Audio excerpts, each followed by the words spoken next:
In this video, I am going to show you how to change Wix website URL. So let's see how we can do it. So to change the URL of your Wix website, log into your Wix account and here you will see all the websites that you have created on Wix. Now to change the URL of any site, just hover over it and then click on select and edit site.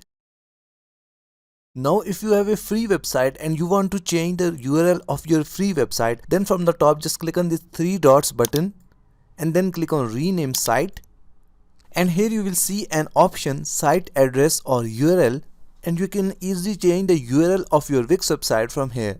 Just enter the new text here and then click on save,